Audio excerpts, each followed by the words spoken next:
un centre de prise en charge holistique des victimes de violences basées sur le genre dénommé One Stop Center, créé au sein du CMS Adidogomé dans la commune Golf 5, a été inauguré le jeudi 9 décembre. Ce centre équipé de matériel adéquat est composé d'une salle polyvalente, de prise en charge psychosociale, de repos et une dédiée à l'examen clinique. Cette approche offre de multiples avantages tels que le référencement, la garantie de la confidentialité, le meilleur suivi des survivantes de même que leur sécurisation. Ce joyau, une initiative conjointe des ministères de l'Action sociale et de la Santé avec le soutien du Fonds des Nations Unies pour la population, UNFPA, entre dans le cadre de la mise en œuvre du Programme national de lutte contre les violences basées sur le genre, VBG, au Togo.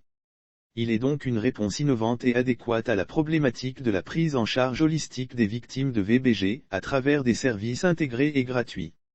La création de ce centre est une opportunité pour renforcer la sensibilisation de la population sur les VBG et leurs conséquences, et améliorer la collecte des données sur le fléau. Le centre a pour mission d'offrir des services tels que la prise en charge psychosociale, médicale, juridique et judiciaire ainsi que la protection et la sécurité.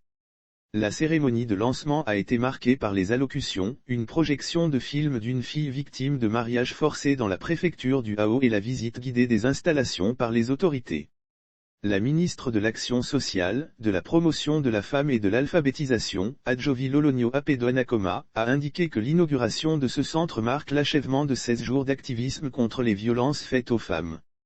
Elle a cité les actions réalisées en la matière en lien avec le Programme national de développement, PND, et la feuille de route gouvernementale. Il s'agit, entre autres de la construction de la Maison de la Femme et des maisons de justice, la mise en place de centres d'écoute et de conseil aux victimes des VBG, la création d'une commission nationale de lutte contre la traite des personnes, en particulier des femmes et des enfants et la lutte contre les mutilations génitales féminines. La valeur ajoutée, c'est que ce One Stop Center vient renforcer le dispositif déjà existant à travers les 15 centres d'écoute installés sur le territoire national. Ces centres accueillent plus de 2000 victimes de VBG par an.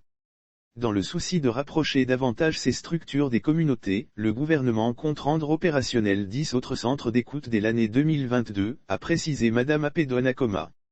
La directrice du cabinet du ministre de la Santé, de l'Hygiène et de l'Accès universel aux soins, Madame Akako Midamegebe, représentant le ministre, a relevé que selon le récent rapport, depuis l'apparition de la pandémie, 2 femmes sur 3 ont déclaré avoir subi une forme de violence et qu'elles étaient plus susceptibles de faire face à l'insécurité alimentaire. Elle a ajouté que sur le plan sanitaire, des insuffisances ont été relevées dans la prise en charge globale, notamment le mauvais accueil des victimes par un personnel non formé sur la thématique et l'absence de cadre approprié pour la prise en charge intégrée et globale de victimes.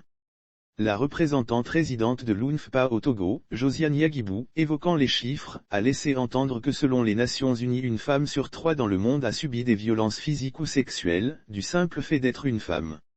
Elle a ainsi félicité les autorités togolaises pour les efforts qu'elles déploient en faveur de la femme et de la fille, notamment l'amélioration du cadre juridique ainsi que différents programmes mis en œuvre. Au dire de Madame Yagibou, le CMS Adidogomé a été identifié pour abriter ce One Stop Center, à titre pilote, ajoutant que c'est donc sur la base du succès de fonctionnement qu'il y aura duplication de cette expérience dans d'autres formations sanitaires.